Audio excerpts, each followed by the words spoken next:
rapidement, il y a 6 critères pour faire des règlements qui sont plus adaptés et adaptables. Je dirais, on appelle ça les 6 C, hein, parce que chaque mot commence par C. Hein. Donc, pour que les règles soient facilement applicables, il faut qu'elles soient claires. Okay? Je prends un exemple, une règle claire. Jeannot, pourrais-tu vider le lave-vaisselle avant 4h30, s'il vous plaît? Ça, c'est clair. On prend la même phrase. Mon beau Jeannot d'amour, s'il vous plaît, tu pourrais-tu, si ça te tente, même si c'était pas tata, tu pourrais-tu, en courant de la soirée, peut-être, en tout cas, je ne sais pas, mais vider le lave-vaisselle.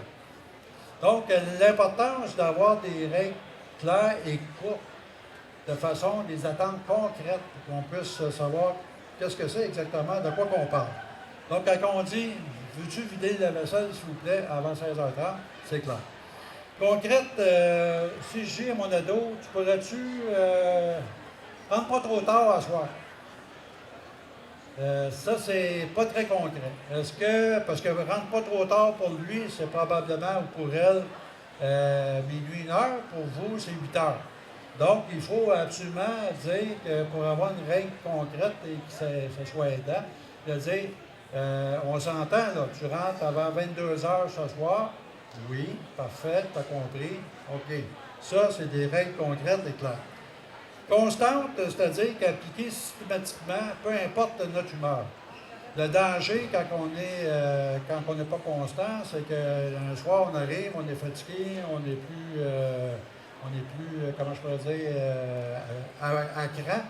Là, il arrive à un moment donné, il arrive une situation. Là, c'est le parent, pour une situation que la veille, il aurait probablement laissé passer et il applique une conséquence très, très importante et qui n'a pas rapport à l'égard du manquement que l'enfant a fait. Que ça, il faut être très, très à l'affût pour faire attention à ça. Ensuite de ça, il faut que les règles soient cohérentes.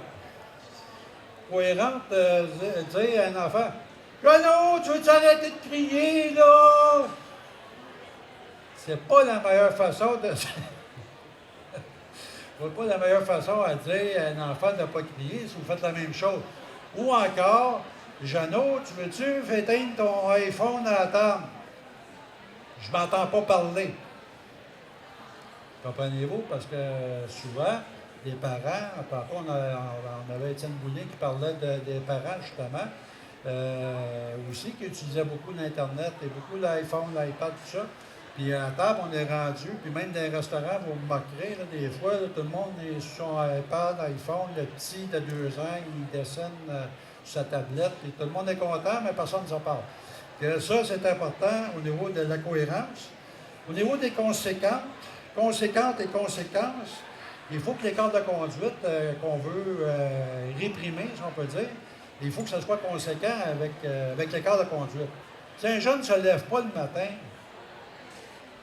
c'est pas le temps de, je sais pas moi, de couper son téléphone cellulaire pour 2 mois. Ça n'a pas rapport. Il faut que ça soit conséquent. Donc, on veut que le comportement s'améliore. Si le jeune a de la difficulté à se lever le matin, à ce moment-là, on va travailler davantage sur l'heure de coucher. Tu dis, écoute, tu as de la misère à te lever le matin, peut-être que tu es fatigué. Qu'est-ce que tu dirais de te lever te coucher un peu plus tôt? Puis quand ça va être passé, ben, tu reviendras à ton heure habituelle. Mais là, pour la semaine, là, puis encore là, si ça arrive une fois par année, on n'en fait pas de cas. Mais si ça arrive, là, ça fait 2-3 fois, là, dans peu de temps, à ce moment-là, la conséquence, ça serait de se coucher un peu plus tôt. Donc, c'est conséquent. Et la dernière chose, au niveau des règles avec les C, c'est les règles, il faut qu'elles soient connues. C'est important à ce moment-là que le jeune pourra savoir à quoi il s'expose.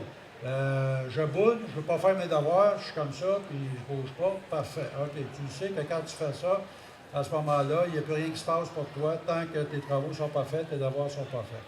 À ce moment-là, on n'a pas besoin de se battre, de s'obstiner avec l'enfant. Regarde, tu as accepté, là, tu ne veux pas faire tes devoirs, parfait. À ce moment-ci, tout arrête, puis quand tu seras prêt, tu vas pouvoir reprendre tes choses. Ouais, ça va encore 2-3 minutes. 2-3 minutes. C'est parce que j'aurai un petit quiz vite, rapide.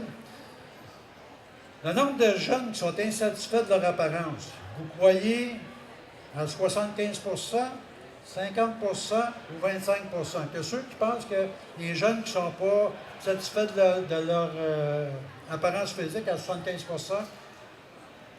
OK. Ceux qui pensent 50 oui. Puis ceux qui pensent à 25 personne, hein, OK. C'est 49 exactement des jeunes qui ne sont pas satisfaits de leur apparence physique. Le tabagisme. Vous pensez que les moins de 18 ans, en 2011, consomment 10 20 ou 30 ceux qui vous pensent que les jeunes consomment juste 10 ça n'en pas 18 ans. 10 personne? 20 OK. 30 vous avez tout faux, c'est 11 Donc, c'est en diminution depuis plusieurs années. Le tabagisme, il pourrait nous faire la barbe par rapport à ça, les ados, parce qu'ils sont pas mal moins consommateurs de tabac que nous. La drogue! Wow! Là, c'est moins drôle, là. Les moins de 18 ans, vous pensez qu'ils consomment, là, pour la consommation régulière, ce que j'ai, c'est une fois par semaine pendant un mois, on appelle ça une consommation régulière. OK? Donc, vous pensez que les moins de 18 ans, ils consomment à ce moment-là, consommation régulière, à 10 OK? 20 30 OK. 12 Voyez-vous les préjugés qu'on a, hein? Vous mettez ça toujours pire que c'est, mais c'est mieux que c'est. Relations sexuelles. Ah là, c'est pas drôle, ça. Relations sexuelles, orale, vaginale, anale. Combien, avant 17 ans, ont eu des relations sexuelles complètes? Là, j'ai le choix entre 25 35 50 ceux qui pensent que c'est 25 ceux qui pensent que c'est 35 ceux qui pensent que c'est 50 c'est 52 Avant 17 ans, des relations sexuelles, on parle avant 17 ans, 52 Les dernières questions de mon petit quiz magique. Combien de ceux-ci qu'on vient de parler, là, combien ont-ils utilisé le condom lors de cette dernière relation sexuelle? Là, on dit 80 60 40 20 60 des jeunes ont utilisé le condom. On pourrait dire, ben, c'est pas pire, 60 c'est la note de passage à l'école. Mais il y en a quand même 40 qui n'étaient pas, malgré toute la publicité et les efforts qu'on fait pour essayer d'améliorer la situation, il y en a quand même 40 qui n'ont pas été protégés. J'aurais fini là-dessus, merci. Mais merci beaucoup, Yvon Genet.